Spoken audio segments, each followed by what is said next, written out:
choix de Michel, c'est un choix de liberté et de vivre l'instant présent jusqu'au terme de l'existence, jusqu'à ce qu'il y ait un épuisement de la vie.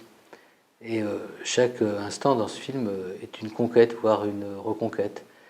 Et ce qui est impressionnant, c'est comment on peut trouver du goût, de la force à vivre, malgré une échéance qui est annoncée, malgré des signes qui deviennent de plus en plus accablants, la douleur, la souffrance, le sentiment aussi d'impuissance par rapport à l'inéluctable. Le deuxième point dans les libertés, c'est aussi qu'il y a une société autour de Michel. C'est-à-dire c'est une personnalité forte, charismatique, qui n'a pas interrompu sa vie sociale, au contraire, qui l'a peut-être exaltée au moment où elle se trouvait dans une restriction finalement par la maladie et dans une incapacité peut-être de sortir, d'aller suivre des conférences, de donner ses cours, bref, de poursuivre ce qui était son existence d'avant. Et donc il y a un environnement à la fois chaleureux, mais aussi lucide. On n'est pas dans le mensonge, on est dans la vérité de ce qui se vit et de ce qui se partage. Je crois que d'un point de vue éthique, c'est fort, parce qu'il faut beaucoup de courage aussi pour demeurer présent et vivant auprès de la personne qui est en phase terminale. C'est un défi pour les proches comme pour la personne elle-même.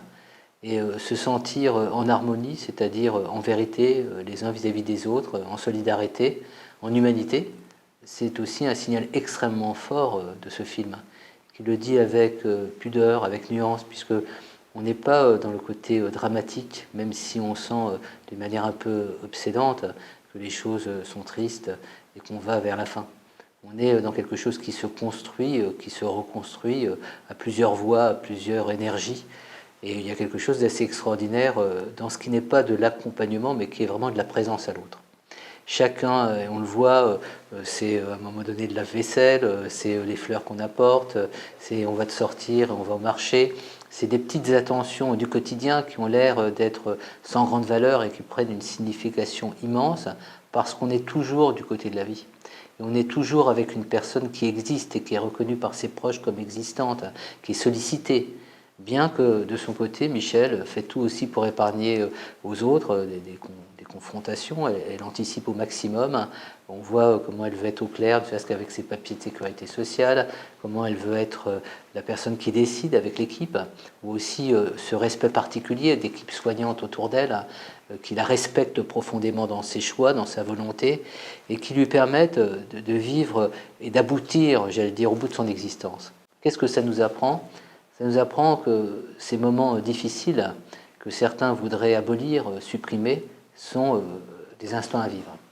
Et pour les vivre, il faut avoir un environnement qui est un environnement de soutien, un environnement de sollicitude, mais un environnement qui n'est pas dans le faux fuyant. Ça pose des questions, et on le voit très très bien, socioculturelles. Michel n'est pas dans n'importe quel type d'environnement. C'est une intellectuelle, c'est une femme qui a un rayonnement, qui vit avec des amis qui ont une autonomie, qui ont une pensée. On sent qu'il y a toute cette dimension qui est aussi présente. Mais ce qui me paraît important de mon point de vue, qui travaille dans des hôpitaux publics, c'est que, et ça vous paraîtra très surprenant, c'est une approche aussi très laïque de la fin de vie. J'allais dire très républicaine, très fraternelle. Il n'y a pas un environnement spirituel, mystique. On est dans beaucoup de lumière. Et d'ailleurs, le film, du point de vue de son réalisateur, est un film très lumineux, puisque la vie est omniprésente à travers les fenêtres, à travers le regard qu'on porte sur le quotidien, à travers la nourriture à un moment donné qu'elle prend, à travers le côté un peu banal qui demeure présent et qui fait qu'on n'a pas versé, parce qu'on est en fin de vie, du côté des extrêmes. La vie est toujours présente. Voilà. Donc, mon sentiment, c'est que c'est un film sur la liberté d'être et sur la possibilité de devenir et d'advenir malgré la mort imminente. Ce qui est aussi important dans le film, c'est de voir que Michel est une personne avec sa singularité, son histoire, sa spécificité. Et qu'on ne peut pas ramener la question de la fin de vie à des généralités ou même à une loi. Chaque itinéraire est très particulier. Et on voit à quel point, aussi bien les proches que les professionnels s'ajustent au quotidien, instant après instant, à l'évolution et aux choix de Michel, tant qu'elle peut les exprimer. Et des choix qui, à un moment donné, auraient pu être peut-être l'euthanasie. C'est-à-dire on ne ferme aucune fenêtre, aucune perspective. On sait qu'on est dans quelque chose de difficile. Le pacte qui a été passé avec les professionnels, c'est « je ne veux pas souffrir, je veux demeurer digne, reconnu comme une personne jusqu'au terme de mon existence ». Et c'est là où on voit la difficulté de légiférer dans ce domaine. Autant il peut y avoir des bonnes procédures professionnelles qui s'adaptent à ce que souhaite la personne et qui peut évoluer d'ailleurs un jour sur l'autre. Il y a des moments où la personne souhaite, parce qu'elle est usée, fatiguée, déprimée, qu'on arrête tout. Et au contraire, elle a des moments d'enthousiasme et elle a envie qu'on aille plus loin. Tout ça pour dire qu'on n'est jamais dans le théorique. Il ne faut pas être formaliste. C'est bien qu'on ait des repères, mais je pense que tout se situe ensuite dans l'ordre de l'intime et dans une relation de responsabilité d'être à être. C'est pour ça que, à titre personnel, je ne suis pas dogmatique. Je suis contre une législation en matière d'euthanasie, mais je ne suis pas contre l'exception d'euthanasie, pour prendre un exemple. Je suis pour les soins palliatifs, mais je suis contre le palliativisme. Je suis, et c'est là où ce film est un grand film, unique en son genre, d'abord c'est pas un film, c'est à la fois un film et un documentaire, et un témoignage extrêmement fort, parce qu'il faut rendre aussi hommage à Michel, qui a accepté de témoigner comme elle le fait, et pas d'une manière cinématographique, c'est vraiment un témoignage de vie, un témoignage à la fois intime et ultime. Là on est dans un espace privilégié qui est l'intime, où tout peut se dire, et j'imagine qu'il y a tout un ensemble de parties qui n'ont pas été restituées dans le film, de désespoir, de drame, enfin je veux dire personnel, de déchirement parce qu'il y a la séparation, de tristesse parce qu'il y a aussi le corps qui est marqué, qui est bouleversé, qui est quelquefois dilapidé par la maladie. Et pourtant on est dans quelque chose de juste parce que quelque chose qui demeure humain jusqu'au bout. Alors, qu'est-ce qui est inhumain dans l'affaire? C'est pas la mort, c'est les attitudes que l'on a de rejet vis-à-vis des personnes en fin de vie, de relégation dans des établissements d'hébergement pour personnes âgées dépendantes, où dès la relégation, même avant la mort, la personne n'existe plus pour personne, elle n'apporte plus pour personne, son avis n'est plus sollicité, sa parole n'est plus audible. Alors que là, on est dans une relation de personne à personne, avec des paroles qui se disent, des échanges, quelque chose qui se construit, avec une mémoire qui se constitue également, parce que ce qui est important aussi pour Michel, c'est qu'elle témoigne jusqu'au bout, et les gens se souviendraient aussi de ce moment qui a été un moment de vie partagé. Ce ne sera pas quelque chose qui sera nié, ça fait partie aussi de son histoire. Et je veux dire, c'est une œuvre assez philosophique dans le sens propre du terme, parce qu'on montre une dimension d'impossible là où on pense que c'est impossible. Souvent, les personnes qui demandent le suicide médicalement assisté ou le suicide anticipé, d'une certaine manière, la fin de vie anticipée, sont des gens qui ont le sentiment, pour différentes raisons, et j'arrive à les comprendre parfois, qu'à un moment donné, la mort est préférable à ce qu'ils vivent. Mais ce qui est intéressant, c'est qu'est-ce qu'il y a à vivre, comment on le vit, pourquoi on le vit. Et ce n'est pas de l'acharnement à la vie dont témoigne Michel, c'est de l'acharnement à être jusqu'au bout, à être reconnu jusqu'au bout. Donc il y a toutes ces dimensions qui sont importantes et qui nous restituent une image qui n'est pas celle du drame de la fin de vie, qui est la difficulté de vivre sa vie en général, une difficulté probablement plus dense, plus forte, plus prégnante, quand la vie devient une conquête de chaque instant, où on le voit, Michel doit mettre en place des stratégies, ne serait-ce que les personnes qui vont venir pour qu'il y ait une permanence, une assistance constante, mais également au niveau des stratégies de lutte contre la douleur, au niveau également de son besoin de parler quand la souffrance devient insupportable. Bon, il y a tout un ensemble d'éléments qui sont mis en œuvre, mais il y a derrière tout ça la conviction profonde que la vie, malgré ce qu'elle est devenue, a encore une signification et elle a encore des raisons d'être vécues. Voilà ce que je ressens par rapport à ce film. Ce qu'il faut arriver à comprendre aujourd'hui, ce sont des mutations profondes. De plus en plus de personnes vivront longtemps, atteintes d'une maladie chronique, peut-être incurable, mais vivront longtemps une période qui n'est pas la fin de vie. Et pour autant, il n'y aura pas de traitement efficace. Donc on va avoir à prendre en compte socialement, humainement, des réalités qui sont assez inédites. C'est-à-dire, quand vous êtes atteint d'une maladie d'Alzheimer, vous pouvez vivre pendant 12-13 ans avec votre maladie d'Alzheimer.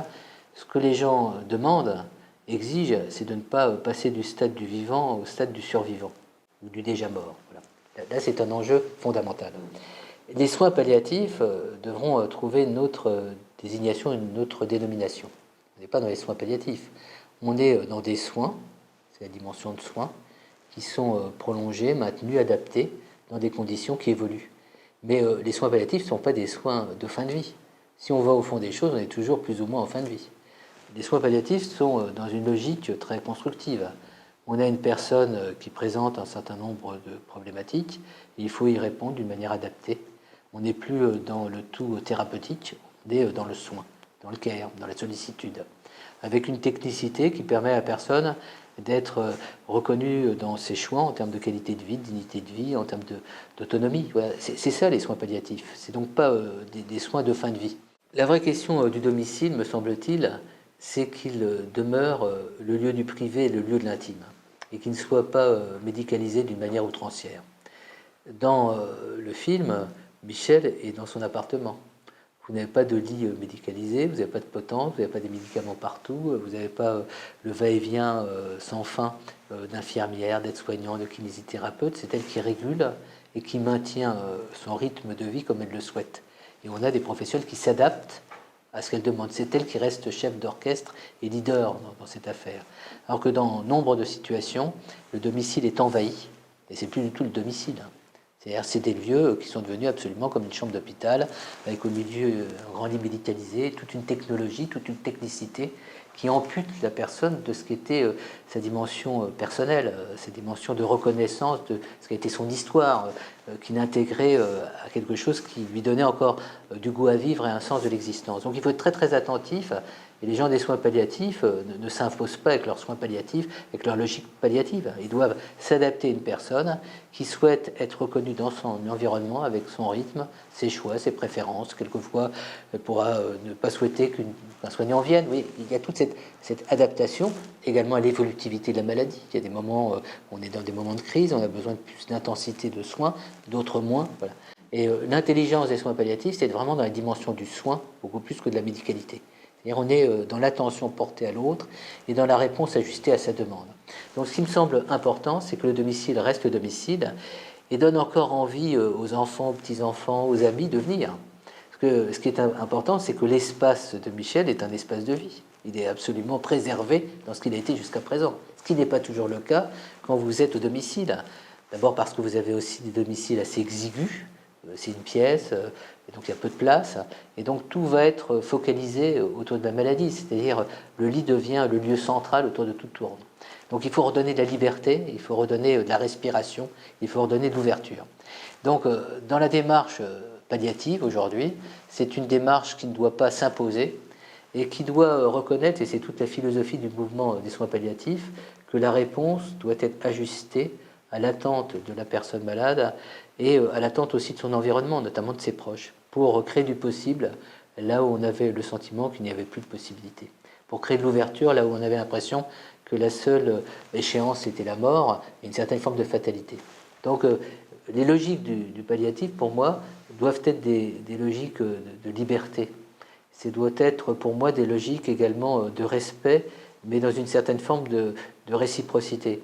Et ce qui me semble important dans ce film, c'est qu'émerge quand même, d'une manière extraordinairement forte, la dimension de confiance réciproque.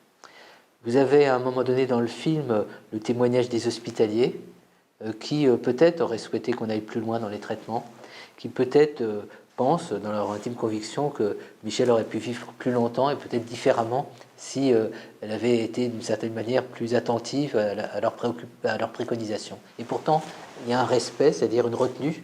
Voilà, j'ai dit qu'en tant que professionnel je souhaitais, j'ai ma conviction que peut-être mon préférable n'était pas le sien, mais je respecte la personne. Elle est reconnue dans cette dignité. Je crois que cette confiance que l'on fait en la parole de l'autre, même s'il est malade, est quelque chose d'extraordinairement important pour reconquérir aussi sa dignité et sa liberté. De la même manière, les gens des soins palliatifs, qui vont être là et qui sont des gens de grande qualité, sont là pour se mettre au service, d'essayer de comprendre ce qu'elles souhaitent, ils s'adaptent. Et à un moment donné, le médecin dit bien, notre engagement, notre pacte, c'est tu ne souffriras pas. Mais je ne ferai pas n'importe quoi non plus. J'ai aussi mes principes et mes règles qui doivent être respectés. Donc il y a quelque chose de l'ordre de la construction ou de la co-construction. C'est ça les soins palliatifs. On ne pourra pas éviter finalement une évolution qui va être plus ou moins rapide, plus ou moins lente. ça va dépendre d'un certain nombre de conjonctures, mais il y aura du respect, il y aura de la vie, il y aura des valeurs respectées jusqu'au terme de l'existence. Mais ce film, finalement, c'est un film, je disais, sur la liberté, un film sur les valeurs, et pas les valeurs de la morale hein, ou de l'éthique au sens philosophique, abstrait des choses.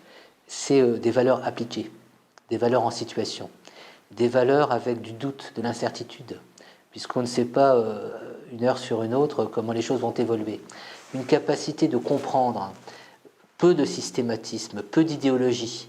Et le grand danger dans la question des fins de vie, c'est de nous imposer des normes, des modèles, au nom d'une idée un petit peu générique et très discutable de ce que serait une compassion, une sollicitude, alors que si on va au creux des choses, ce que la personne souhaite, c'est certainement pas qu'on lui parle de manière obsessionnelle de son... On ne sait rien sur sa mort, mais qu'on lui parle de sa vie et qu'on soit avec elle de vivant à vivant jusqu'au bout. C'est ça la vraie question.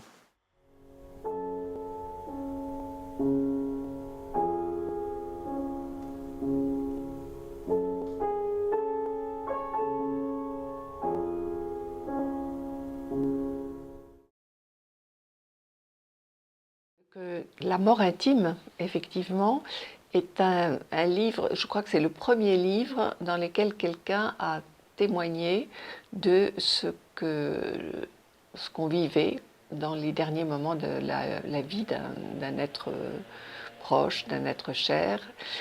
C'est une expérience que j'ai menée pendant 10 ans comme psychologue dans une unité de soins palliatifs qui était la première en France. Donc à l'époque, quand j'ai écrit ce livre, La mort intime, il faut dire que la mort était encore terriblement tabou. Elle l'est encore, hein. Mais personne ne savait ce qu'on pouvait vivre. En tout cas, personne n'avait écrit là-dessus.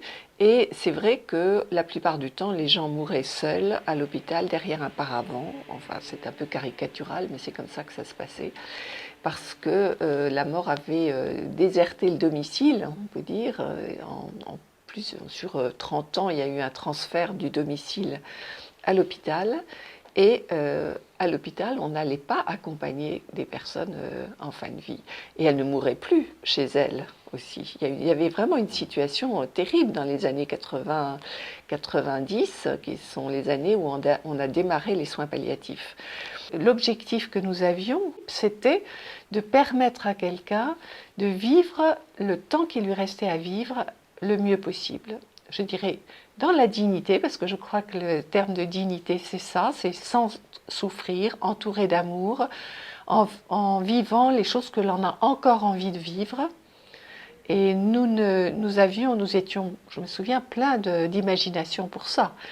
Je me souviens qu'on avait commandé une ambulance pour emmener une malade qui était vraiment tout à fait à la fin et quasiment paralysée. Elle voulait voir Notre-Dame la nuit une dernière fois. Ben, on l'a fait. Bon, c'est un exemple, mais on a fait beaucoup d'autres choses dans ce style. C'est-à-dire que l'important pour nous, c'était que les gens soient vivants jusqu'au bout. Et ils pouvaient donc l'être tout en étant soulagés et accompagnés. Au début, j'avais fait une enquête au niveau des soignants et je m'étais rendu compte que la plupart disaient que ce travail de proximité avec des personnes qui étaient menacées dans leur vie et ce travail extrêmement humain les avait transformés dans leur vie. Et ça, je m'en étais rendu compte très tôt. Et c'est la raison pour laquelle ils restaient dans ce service. Ils continuaient à travailler, ils ne s'en allaient pas. Ils n'avaient pas ce burn-out dont on parle dans beaucoup de services hospitaliers, quand les soignants ont l'impression que la mort est taboue, qu'ils sont dans le déni, qu'on continue les traitements sachant très bien qu'ils ne servent à rien. Ils sont dans une contradiction terrible entre ce qu'ils font et puis ce qui, dans leur fort intérieur, leur dit que ça ne va pas, que ça pourrait se passer autrement. Donc ils sont déchirés à l'intérieur d'eux-mêmes. Et je comprends que dans ce cas-là, d'ailleurs, les soignants ne puissent pas continuer. Mais dans ce service-là, comme on était très clair sur le fait que les gens qui nous étaient confiés vivaient leur dernière étape, on l'acceptait. Et l'objectif, justement, c'était pas du tout à mouroir. L'objectif, c'était pas du tout de, de les aider à mourir, c'était de les aider à vivre jusqu'au bout, ce qui est quand même très différent. Alors bien sûr qu'on les aidait en même temps à mourir, parce que je crois que quand on est vivant jusqu'au bout, c'est justement là peut-être qu'on meurt le mieux. Et c'est, je crois, le drame dans les services curatifs, c'est qu'ils vivent la mort comme un échec, alors que nous, pour nous, c'était pas un échec, c'était le destin de la personne. On avait tout fait pour essayer de guérir. C'est aussi une acceptation des limites de la médecine, qui n'est pas toute puissante. Donc, on accepte les limites, on ne vit pas ça comme un échec, et on se dit, il y a encore de la vie, on fait tout pour que cette vie soit puissante jusqu'au bout. Et elle l'est. C'est ce que nous avons vu, c'est ce que nous avons appris aussi. C'est qu'effectivement, quand les gens sont soulagés, quand on n'est pas dans le mensonge avec eux, qu'on ne fait pas cette espèce de comédie du mensonge qui crée vraiment un mur entre les gens. Quand on se ment, on ne peut plus communiquer. Cette exigence, je dirais, de vérité était pas facile dans le service parce que justement, ça demandait un accompagnement des familles. Les familles avaient tendance à surprotéger la personne, donc à vouloir lui faire croire que peut-être qu'elle sortirait, peut-être que ça irait mieux. Parler de la mort ou parler de ce qui est important dans le temps qui reste, eh bien, ça ne fait pas non plus mourir. C'est pas pour ça que la personne va mourir plus vite. Il y a une espèce de fantasme chez les familles qui pensent que si elles osent parler de la mort va arriver tout de suite. Mais non. Je veux dire, il faut leur faire comprendre que non, et que peut-être même au contraire, ça va peut-être même permettre de vivre un peu plus longtemps et mieux. Les familles ont toujours un peu de culpabilité, c'est ce qu'on appelle la culpabilité des survivants. On se dit, celui qu'on aime va partir, moi je suis encore là. Toutes ces émotions, elles doivent pouvoir se dire. Le chagrin, la culpabilité, parfois la colère aussi. Moi, j'ai vu des familles en colère parce que elles étaient non pas en colère contre la personne, mais en colère contre la mort, qu'il leur arrachait quelqu'un qu'ils aimaient. Mais le meilleur soutien, en fait, et ça je l'ai constaté, c'est quand la personne elle-même est sujet de sa mort. Quand elle n'est pas dans le déni, quand elle a accepté qu'elle avait peu de temps à vivre, eh bien, j'ai vu des personnes qui se redressaient et qui aidaient leurs proches. Donc ça je l'ai vu. Ce sont les personnes elles-mêmes qui aident leurs proches, par leur courage, par leur humour, par leur manière de vivre les choses. Et ça, c'est très désangoissant pour l'entourage. Je crois que faire de son mourir une initiation pour les autres, c'est un projet. Et j'ai vu beaucoup de personnes qui le vivaient comme ça. Bon, je vais mourir, je ne sais pas dans combien de temps, parce que ça reste une inconnue, il faut le dire, et tant mieux, c'est un mystère. On ne sait pas dans combien de temps, mais j'ai vu des personnes qui se disaient, voilà, je vais faire de mon mourir un enseignement pour les autres. C'est pour ça que le sous-titre de la mort intime, c'était « Ceux qui vont mourir nous apprennent à vivre ».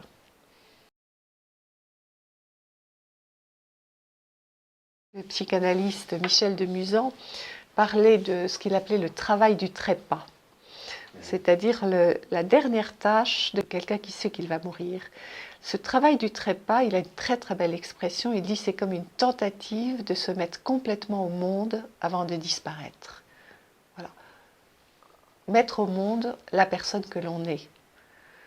Et on voit ça, on voit des personnes qui, au fond, s'accomplissent en quelques semaines, en quelques mois.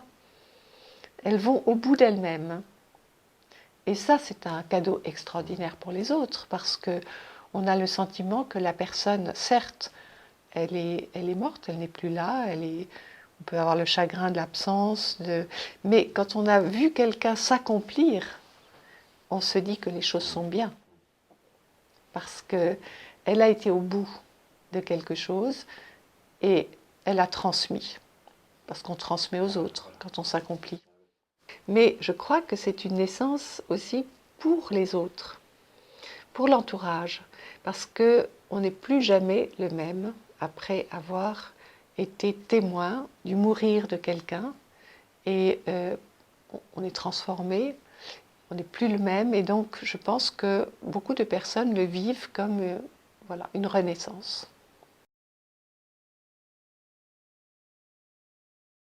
Mourir dans la dignité, c'est mourir sujet de sa mort, c'est-à-dire ne pas subir, ne pas être l'objet de la médecine. Alors moi j'ai beaucoup demandé, qu'est-ce que vous voulez, qu'est-ce que vous entendez par mourir dans la dignité? Je veux ne pas souffrir. Je souhaite qu'on soit à l'écoute de mes besoins, de mes désirs. Je souhaite qu'on me laisse aussi glisser doucement dans la mort, si c'est mon souhait. Effectivement, ne pas être relié à des machines, ne pas être l'objet de thérapeutique inutile, ce qu'on appelle l'acharnement thérapeutique, donc ne pas souffrir, ne pas être prolongé. Et je veux pouvoir communiquer avec les autres, être vivant jusqu'au bout. Voilà ce que les gens disent lorsqu'on leur demande vraiment ce qu'ils souhaitent. Or, je crois que dans ce cas-là, on voit que la dignité, finalement, c'est être sujet de sa mort, et ce n'est pas, on est sujet de sa mort même quand on est physiquement dégradé. Une personne qui, forcément, quand elle arrive au bout et dans les derniers moments de sa vie, elle n'est plus dans la forme physique dans laquelle elle était avant, il y a forcément une diminution. Eh bien, la diminution n'enlève rien à la dignité. Et ça, je crois qu'il faut quand même rappeler l'impératif de Kant sur le fait que tout être humain est digne, quel que soit son état. Et une personne qui est physiquement diminuée peut rester sujet d'elle-même. Ça peut être un regard, ça peut être un sourire, ça peut être un geste. Il y a des choses infimes qui sont de l'ordre de la transmission et qui, à mon avis, c'est ça, mourir dans la dignité. Alors, être sujet, ça veut dire aussi que les personnes peuvent anticiper. Moi, je crois que dans le mourir dans la dignité, il y a l'anticipation. Quelqu'un qui n'est pas dans le déni, qui sait où elle en est une personne qui va anticiper, c'est-à-dire elle va prendre les contacts qu'il faut pour que la façon dont elle souhaite mourir soit respectée, quelle que soit la façon. Mourir chez soi si on a envie de mourir chez soi, mourir à l'hôpital si c'est ça le désir, mais la personne, si elle s'y prend suffisamment tôt, elle prend les contacts qu'il faut. La loi Leonetti, elle offre un cadre à l'intérieur duquel on peut parfaitement mourir dans la dignité, sans souffrir, sans être prolongé, en étant accompagné. Et ça, je crois que c'est ce que les personnes souhaitent. Donc, c'est vrai que la loi Leonetti permet aussi aux personnes de vivre, d'être sujets de leur mort dans la mesure où elles peuvent prendre leurs responsabilités en désignant une personne de confiance, en écrivant leurs directives anticipées. Et c'est vrai que c'est extrêmement dommage que cette loi ne soit pas connue du grand public et aussi, il faut le dire malheureusement, très irrégulièrement appliquée par les médecins. Donc il y a un vrai problème de pédagogie de cette loi qui, à mon sens, répondrait à toutes les questions difficiles de fin de vie si on en comprenait vraiment l'esprit. Parce que c'est un cadre large, encore une fois. Et le médecin qui ne veut pas abandonner son patient trouve dans cette loi exactement ce qu'il lui faut pour ne pas abandonner son patient. Puisque dans la loi, on dit que si le traitement de la douleur entraîne la mort ou raccourcit le temps de la vie, ce n'est pas considéré comme de l'euthanasie. C'est considéré comme des bons soins palliatifs. Donc je crois que voilà, il y a tout dans la loi, simplement on ne sait pas la lire, on ne la connaît pas. Donc le grand public qui ne connaît pas la loi Leonetti et qui a très peur de mal mourir, ce qui est aussi une peur qui est légitime, parce qu'il y a des tas d'endroits dans lesquels on meurt mal. Évidemment, ces personnes, elles pensent, et c'est un peu un raccourci, que la meilleure façon de bien mourir, c'est de demander la mort et de la recevoir. Voilà. C'est aussi simple que ça. C'est une mauvaise information et elles ne se rendent pas compte à ce moment-là de l'implication d'une loi qui donnerait aux médecins le droit de donner la mort. Parce que là, on touche au code pénal, on touche à l'interdit de tuer, qui est quand même protecteur des médecins eux-mêmes, protecteur des gens.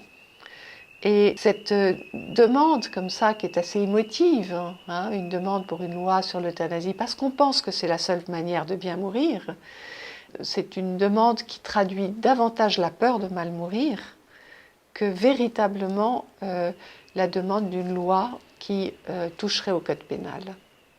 Je crois que dès qu'on explique la loi Leonetti, et c'est le cas, c'est ce que je fais en ce moment parce que j'interviens beaucoup dans des résidences pour personnes âgées qui ne connaissent pas la loi. Dès que je leur explique ce que la loi permet, ces personnes me disent « mais alors ça nous suffit, pourquoi est-ce qu'on ne l'applique pas ?»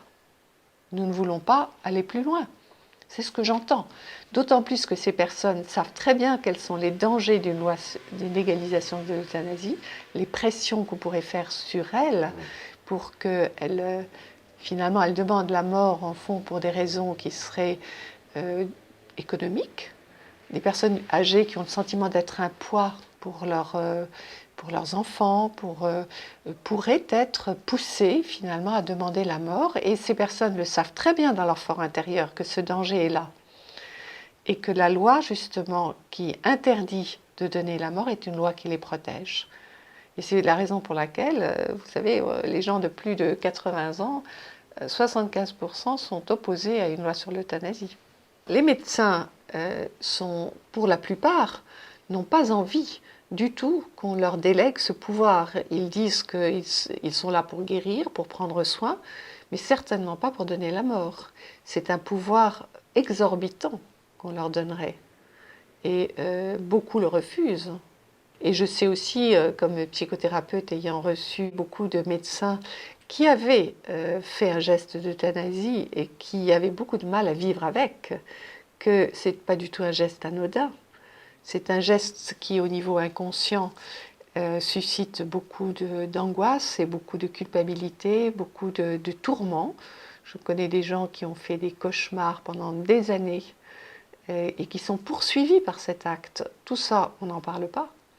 On banalise l'euthanasie à un point qui est sidérant. Je crois qu'il faut faire attention, parce que les médecins sont quand même des humains et je ne vois pas pourquoi est-ce qu'on leur déléguerait cette responsabilité. Les soignants aussi disent que ce n'est pas dans leur mission. Leur mission, c'est d'accompagner, c'est de soulager, mais certainement pas de donner la mort. La liberté de se suicider, elle existe. C'est une liberté, effectivement. On ne peut pas transformer une liberté en droit-créance. C'est-à-dire, et c'est ce que les tenants de la légalisation du suicide assisté ou de l'euthanasie essayent de faire, c'est d'obtenir un droit-créance, c'est-à-dire obliger quelqu'un d'autre à faire un geste mortifère.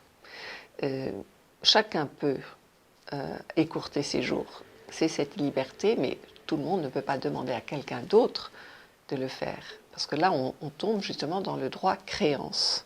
La tentation de mettre fin à ses jours, les malades l'ont, un jour ou l'autre. Je veux dire, tout humain peut l'avoir. Je veux dire, c'est une expérience humaine d'être tenté. Mais on voit effectivement que beaucoup de choses se passent qui font que bon, c'est passager et puis on retrouve confiance dans les ressources que l'on a. Une société qui organiserait le suicide des gens qui ne veulent plus vivre, c'est une société qui enverrait un message tout autre que celui que notre société renvoie actuellement. Parce qu'aujourd'hui, nous sommes une société solidaire. Si les gens sont désespérés, qu'ils ont envie de mettre fin à leur jour, qu'est-ce que fait notre société? Elle essaye de les aider. Elle essaye de leur permettre de retrouver confiance en eux et de retrouver confiance dans la vie. Nous sommes un pays quand même dans lequel on lutte contre le suicide. Une société qui envoie ce message, la souffrance fait partie de la vie, mais les humains s'appuient les uns sur les autres pour pouvoir traverser les épreuves et pour pouvoir surmonter ces moments de désespoir, parce que c'est ça la vie. Tout le monde a des épreuves et tout le monde a, à un moment donné ou à un autre, envie de se foutre en l'air. Mais la société est là pour dire « nous vous aidons, nous sommes à vos côtés, vous allez traverser ça ». Le jour où la loi permettra que l'on assiste au suicide de ceux qui ne veulent plus vivre, on enverra un tout autre message. On dira « la souffrance n'est pas tolérable dans une vie ». Vous souffrez trop, vous ne voulez plus vivre, on vous aide. C'est un autre message. Alors au début, on dira, bon, c'est pour les personnes qui sont tout à fait en fin de vie. Mais très vite, ça sera, on aidera l'adolescent dépressif qui n'a plus envie de vivre, on aidera toute personne qui, dans un moment de désespoir, dira, j'ai envie de me suicider, aidez-moi. Je crois que ce projet de loi éventuel sur le suicide assisté est quelque chose qui nous fera changer de société. On basculera dans un autre monde, un monde dans lequel, sans doute, que la souffrance deviendra illégale. Moi, je souhaite beaucoup que les soins palliatifs à domicile se développent, parce que je crois que c'est ce que tout le monde souhaite. Les gens ont envie de mourir chez eux. Ils veulent mourir dans leur lit, ils ne veulent pas être transportés au dernier moment à l'hôpital. Je crois que c'est le souhait de la plupart des gens, de mourir à domicile, que les soins palliatifs à domicile, c'est extraordinaire, vraiment. Si on fait appel à eux suffisamment tôt, c'est vraiment la structure qui permet de vivre sans mourir chez soi. Je crois qu'ils sont le levier, effectivement, d'un retour à ce qui se passait il y a 50 ans, de la personne qui meurt dans son lit, qui meurt entourée de ses proches. Oui, je crois que les soins palliatifs à domicile peuvent permettre ça, mais aujourd'hui, ils sont quand même pas assez développés. Je crois que s'il y a un effort à faire, c'est là. J'ai quotidiennement des exemples de personnes qui, atteintes pourtant de pathologies compliquées, sont mortes chez elles, comme elles le souhaitaient, grâce à ces équipes. C'est possible, mais il faut s'y prendre suffisamment tôt. Ça prend au moins 15 jours de mettre en place l'assistance des soins palliatifs à domicile, et donc il faut faire suffisamment tôt. Et beaucoup de gens, je crois aussi, ne sont pas proches de quelqu'un qui va mourir parce qu'ils ont peur de l'hôpital. L'hôpital, ce n'est pas un endroit où on a envie d'aller. Et malheureusement, il y a beaucoup de personnes qui meurent seules à cause de ça. Parce que leurs proches ont une sorte de phobie de l'hôpital. Donc je crois que pour moi, l'avenir, c'est le développement des soins palliatifs à domicile.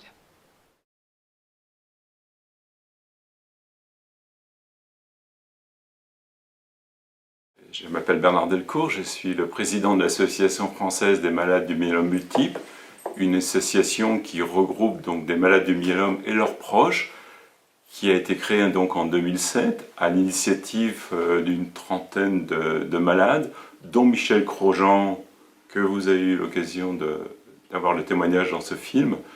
Ces personnes ont développé des relations au travers d'un forum, ont échangé sur leurs difficultés, sur leurs attentes par rapport à la maladie, ont eu l'occasion de se retrouver à l'occasion de la première journée nationale d'information sur le myélome, et puis progressivement, donc l'idée de créer, de mettre en place une association s'est précisée, et l'association concrètement a été créée fin 2007. Appartenir à une association de malades est important, parce que lorsque la maladie vient nous surprendre dans notre vie, et en particulier lorsqu'il s'agit d'un cancer, parce que le myélome est donc un cancer qui a son origine dans la moelle osseuse, ça vient bouleverser une vie, d'autant plus que dans certains cas, vous n'avez aucun signe visible de la maladie.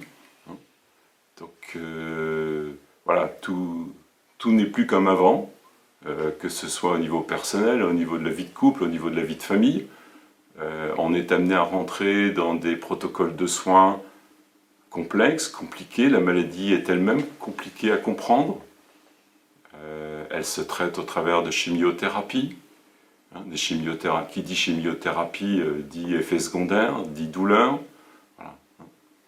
Voilà, donc voilà tout un tas de bonnes raisons qui font qu'une association de malades peut-être de nature à apporter aide et soutien aux malades, hein, depuis, je dirais, le diagnostic de la maladie, le traitement, avec pour les sujets jeunes un point important qui est l'autogreffe, hein. Et puis après, il faut redémarrer une nouvelle vie, heureusement, la vie ne s'arrête pas, hein. Il faut peut-être construire de nouvelles bases au terme de vie professionnelle, voilà.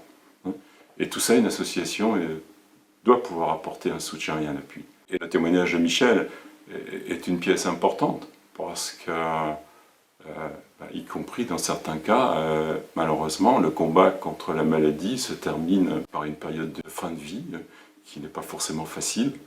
Et au sein de l'association, voilà, nous réfléchissons comment apporter un soutien aux malades qui nous ont fait confiance et à leurs proches pour travailler sur ce sujet qui, par nature, est délicat.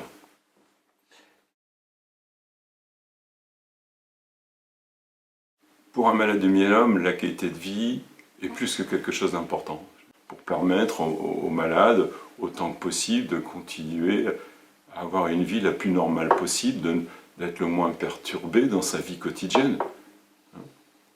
Et c'est, je dirais, un thème sur lequel les associations de patients travaillent, sur l'ensemble des équipes médicales travaillent, mais qui n'est pas abouti à ce jour.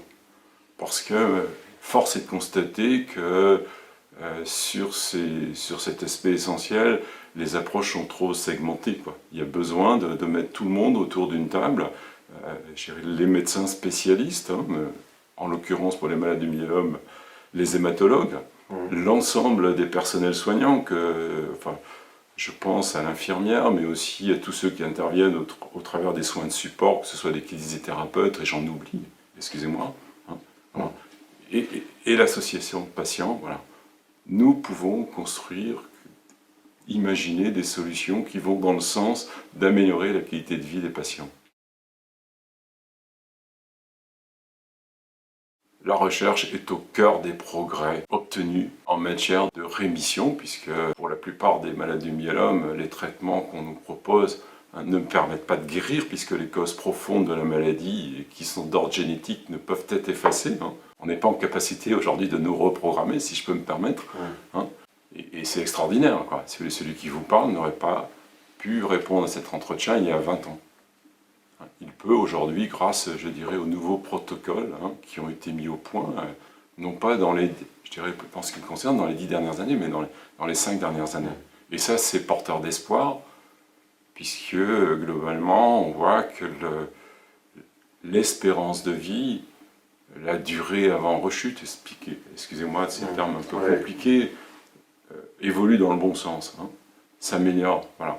Et je dirais, y compris dans les dernières conférences, on entend aujourd'hui un certain nombre de professeurs associer, je dirais, le mot guérison, qui était plutôt un terme banni par la profession avant, constatant qu'un certain nombre de patients arrivent jusqu'à des durées de rémission de plus de 10 ans, ce qui est vraiment, je dirais, une bonne chose. Alors, et tout ça, si vous voulez, c'est grâce à la recherche.